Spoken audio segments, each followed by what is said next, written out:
Welcome to this very special edition of the KJ Masterclass Live, the show which ensures that you profit from your time spent here with experts, either through their industry insights, information, or simply learning from them. And today we have Brian Fleming. He's an author, international speaker, resilience trainer, and founder of Use Your Story, where he shows other trauma survivors how to get unstuck and discover more healing by sharing their stories with the world. Welcome to the show, Brian. Thank you. Thank you for having me. You are welcome. Welcome to the show. Welcome to India in this online form. And I'm sure not just in India, but a lot of people across the globe will benefit from what we are going to talk right now. We'll be talking about healing trauma through storytelling. And so that is where we'll understand your story first about how you survived a suicide bombing attempt, and that's where the story. So tell us a bit about your story and how you came to storytelling. Yeah, something I've realized over the years is that everybody has a story, and everybody's story is valid. Your life experience is what it is, and don't ever underestimate that. And also don't ever underestimate the fact that our stories have the power to transform our world. People relate to our stories. We relate to each other through our own personal stories almost more than in any other way. It's extremely powerful. And I never initially planned on using my story. I was attacked by a suicide bomber in Kandahar, Afghanistan back in 2006. I was severely injured. I almost died. Uh, Me and a buddy were severely injured. I spent 14 months at a medical center going through horrible burn treatments, reconstructive surgery. I had my skin scraped off with razor blades while I was still awake and conscious. A very torturous medical procedure called debridement, but it was necessary to keep me alive so I wouldn't get sick and die of infection. And so I spent, again, 14 months at that medical center. I had to learn how to use my hands again because they were so badly damaged, and I had to have reconstructive surgery on them. And on top of that, I had a traumatic brain injury, a mild one, uh, several post-traumatic stress symptoms I was dealing with, headaches, memory loss, hypervigilance, a lot of those psychological symptoms that come with having been through trauma, and especially in a war zone. And it was very redeeming when 5 months after my injury, I met a guy who was a Vietnam veteran, a guy named Dave Reaver, and he had been injured in the Vietnam War years ago, years before me, and he had become an author and speaker, very successful, helped a lot of people with his message, sharing his story. Well, I'm talking to you today because there was one man who came into my life who offered to help me use my story. And for the past 16 years, I've had the privilege of speaking all over the world, sharing my story, not just sharing my story, but sharing my story and the lessons I learned through it that help other people win the battles they're facing. See, when you share your story, it's not about your story entirely. It's about sharing it with the intent of delivering lessons that can help other people where they are and what they're dealing with right now. And that's why our stories have so much power. Wonderful, wonderful. And so, how did you transform from that place once you got back in shape? Once you got your strength back, how did it come to helping others use their story, tell their story? Yeah, I was still at the hospital when I got the opportunity to go to an event, and I didn't know this Dave guy who became one of my best friends and my mentor. I didn't know he was going to put me on his stage. Well, there ended up being 3,000 people at this event, and I got up for 2 minutes. I had medical gloves on for the burns on my hands. My face was still pink, sort of, from the second degree burns. And I got up and I said, "Hey, I got blown up. I got hurt, but I'm still here. I don't know, go for it. I mean, I'm still here, so I'll move on." It was probably the worst motivational speech you ever heard, but it apparently wasn't, because when I stepped off stage, a young lady came up to me and she said, Brian," she said, I was abused as a child sexually and throughout my teenage years, and her boyfriend had been abusive and broke up with her, and she tried to kill herself. She tried to commit suicide 2 weeks before her and I met, but she failed. And she said, "You know what, though?" She said, if you can survive and get through everything you've gone through with the war," she said, "I think I can get through what I'm going through." It was that that got me into this. That was a 1-degree shift that changed my perspective and my life because I now had a sense of meaning, and I realized I could help other people who are suffering, and I didn't even have any advice for her. But she understood that she's not alone in her suffering, and that if someone else can survive and make it and move forward, she can too. Right, right, Brian.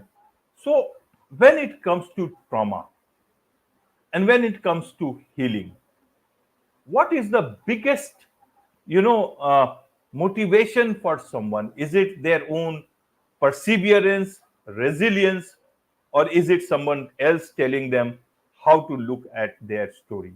Help us understand. I want to understand when times are not great, when you are dealing with trauma, motivation is at a very different level, and you are not in a position to think very clearly. I want to uh, take your help reach to that position when it was tough, when it is tough for so many others with their own traumas. How can they start seeing the light, not just the light at the end of the tunnel? Sometimes the tunnel itself is invisible. How do they start doing that? No, the first thing to realize is that sometimes that tunnel is dark and you have no idea when you're going to start to come out of it. That's just the raw truth. Sometimes there's no fast way out. You just have to go through it. And I wish there was a better answer. I just don't know one. But there is great value in other people's advice. Sometimes other people have good advice. Sometimes other people have really bad advice. And you just have to be willing to hear it all and listen to the voice inside of you about what you think is your best next step for you. Because in those moments, all that matters is that you're getting better and making progress. And sometimes that's just 1 inch, 1 day at a time, 1 hour, 1 minute at a time. Just, and one of the things that made the difference for me, though, like I said, was meeting that young lady. Because when I met her and I realized that my suffering helped somebody suffer a little bit less, it gave my suffering a sense of meaning.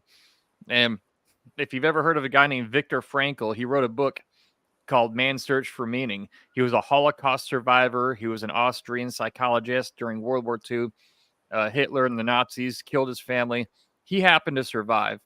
And he said about suffering, he said, in some ways, suffering ceases to be suffering at the moment it finds a meaning. I'll say that one more time. In some ways, not every way, but in some ways, suffering ceases to be suffering at the moment it finds a meaning. And I think what he meant by that was when we find a sense of meaning in our suffering, it helps us get through it better because we're not just suffering needlessly. It's not for nothing. And sometimes we discover it, other times we create meaning.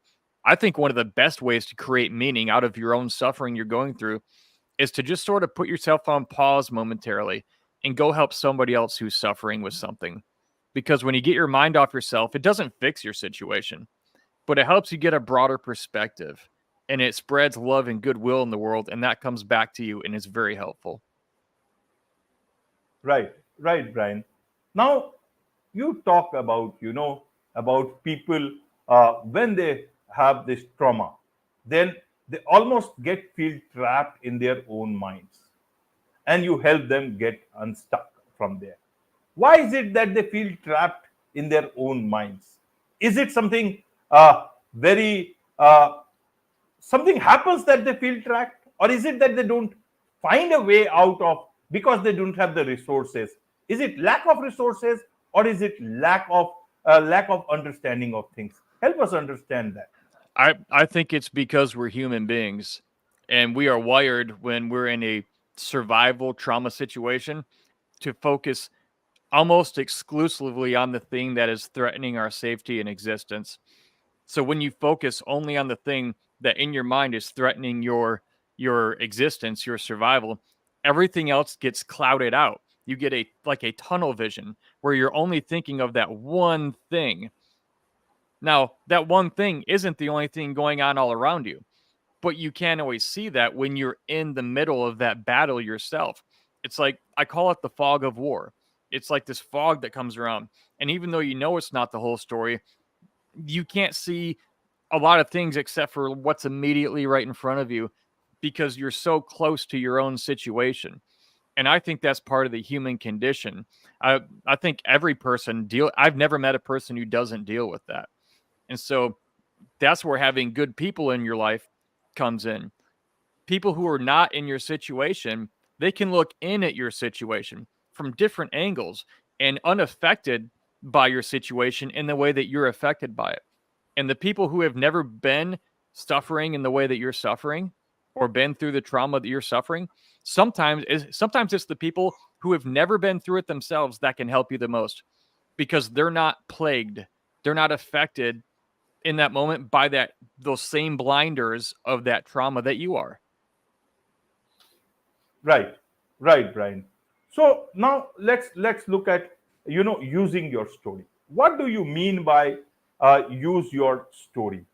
A lot of people may be tempted to embellish their story or create a different narrative to earn money or whatever. It has happened many a times. We read about stories, especially on social media, Yeah. where people have cancer, this, that, and later on it comes to know that they had nothing and it was built up only for views or in terms of money or whatever it is. I don't say that all the people are doing it, but there are some people who are putting Absolutely. that question mark in all the stories that needs to be told. Help us understand better how exactly one should use their story, what way they should look at their own story. Yeah, I would say number one is totally valid. You are absolutely correct. Some people do embellish and exaggerate. And the thing is, you don't need to exaggerate your story. You shouldn't be doing it with the purpose of getting money, for example. Here's what's backwards about that. People who are in it for the money, we all find out very quickly. Soon enough we discover that because there's so many signs. But here's the truth. If you go out and you do good things and you share with the world and you're trying to help solve problems, money is a natural byproduct that for some reason money and resources tend to find their way to you because you're doing good things and people want to reward those good things. They want to help you spread a good message to help more people. And if you don't have money to do that, a lot of times people will say, here's some money. We want to help you spread your message because they believe in what you're saying. And again, there are bad people out there, but they're not all of them. And the thing is, here's the truth about it as well. I'm in America, a capitalist society, which I absolutely love that about it because I only make money if I help somebody. If I don't help you very good, you can go to my next door neighbor who teaches what I teach and you can pay him. You don't have to give it to me. But here's the thing. Money, think of a machine. A machine. Every machine needs grease on it to keep it rolling. Money is the grease on the machine of life in the economy, in our civilizations, that allows everything to move around and operate. If I didn't have enough money to buy this microphone and these headphones and this computer and this webcam, I would, or pay for the service through which you and I met, we Right. wouldn't be having this conversation. So I had to produce with it. So I think that the big thing is realize, do good things in the world and do them in the most smart, intelligent way you know how. Money always comes to people who provide value, who help solve problems. That's the basics of a business. You solve a problem, people pay you money for solving that problem for them. And it's the same thing with using your story. That's why when I teach people how to share their story, I teach them also ways to make money with it. Because if you're going to share with more Absolutely. people, you have to be able to get on the airplane to fly to the event. Absolutely. And we can't let the bad people make the whole thing look bad. We have to remember that we are inherently good as human beings. Absolutely. Well explained, Brian. And this is something that needs to be told and retold. What happens is the genuine people, they are always hesitant. Hesitant and perhaps not able to, as you said, everything costs. Everything, there are bills to pay. And you can't Yes. serve people if at all you are not in living yourself in a dignified manner or with dignity. And that comes with certain degree of, the things that you need to charge. But many a times, as I said, genuine people are very hesitant. They may don't want to sound like as if they are doing for money, whereas others are not looking at it that way. And that is where the wrong type of people misuse it. So Yeah. how do the genuine people actually get to meet and calibrate this sort of a hesitancy with the real life needs of doing things in the right manner? Here's what you have to do. If you're one of the good people who does it for the right reasons, when you make money and when people accuse you of doing it for the money, you have to stop caring. You have to remember the people who talked to you after your speech or who sent you an email and told you that the one story or lesson that you told them was so helpful for them and that they're so grateful you're there because it helped them in their life. You have to literally stop listening to the people who are saying the bad things to you. And that's hard to do. That's very difficult to do. But you have to number one, if you know you're doing it for the right reasons, to hell with everybody else who says you're not. If you know you're doing it for the right reason. And number two, focus on the people you're helping. Here's a truth about life. Time tells the truth on everybody. Everybody. Over time, the truth of what and why you do it will be revealed. That's the way life is set up. You can't lie forever. So people can say things about you in the beginning. Maybe they're not used to seeing you as somebody doing what you're doing. Maybe they don't know you to be that. And they can accuse you or misunderstand.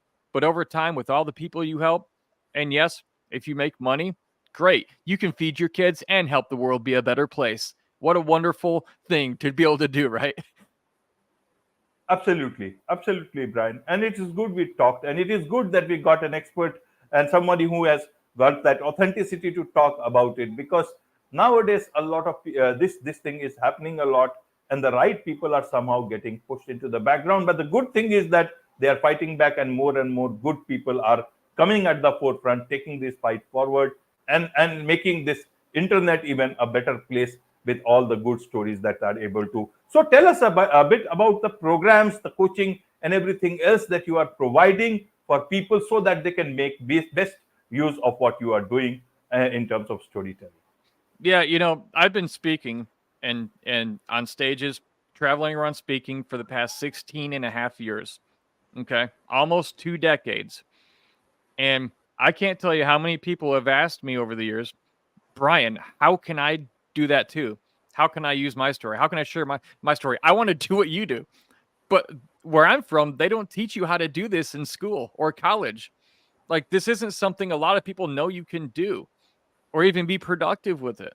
And so what I did a couple of years ago is I created useyourstory.com. And I created a free resource. I don't like being accused of being out for people's money only, but I know that to run my business, I have to have money. So I give away a bunch of free content where if somebody just follows the free stuff, they can literally go out and make the money doing it without ever paying me a penny. But if anyone hearing this, if you want to share your story, you want to do good in the world, you want to share what you've been through and the lessons you learned that can help other people solve problems that they're dealing with, go to useyourstory.com right now. And here's what I'm going to do. There on useyourstory.com, I have what's called the free Share Your Story Roadmap. And I'm going to show you exactly how to make a difference sharing your story through speaking. And I'm also going to show you in that document how to make your first $500 speaking. Again, I don't like how it sounds when I say the $500 thing, but we have to remember, if you can't be financially productive, you're not going to be able to reach people. You have to be able to do it. So if you want to make a difference sharing your story, and maybe you just don't know where to begin or what's my first step, or you think, why would anyone care about my story? My story is not important, but you have this inner pull to want to share it, go to useyourstory.com right now. Get that free Share Your Story roadmap. It's free. I'm not selling you anything. If you want to buy something from me later, great, do it. But right now, just go get the free thing, and you will know how to make a difference sharing your story through public speaking and how to position your story in a way so that you're not just telling people about yourself and everyone says, wow, they talk about themselves a lot. No, I show you how to position your story from a place of value so that when you talk, people understand your story and you're able to tell it but you're also solving a problem that people are dealing with. That's how you help people. That's how you get attention. That's why people will love you so much. And it's also how you'll be able to make money and be financially productive with it. So go get the Use Your Story roadmap, the Share Your Story roadmap at useyourstory.com. And I'll look forward to interacting with you and helping you tell your story. And those people who want to buy your services, what about them? I'll send you an email. I have a few emails. Once you get that, if you want just the thing, just the Share Your Story roadmap, and you never want to hear from me again, you can scroll to the bottom of the email, click unsubscribe, and I'll never email you again. But if you want more, if you have more questions, you then have my email address, and you can write to me, and I can help you. And if it requires a lot of my time, or it's not one of the programs I made, then I can give you different pricing options for where you're at, things like that. But right now, just go get the free thing. That's the starting point. And that's what's easiest for most people at useyourstory.com. Wonderful, wonderful. With this, it's a wrap on this very special edition of the KJ Masterclass Live. Thank you so much indeed for joining us. Thank you. Thanks for having me.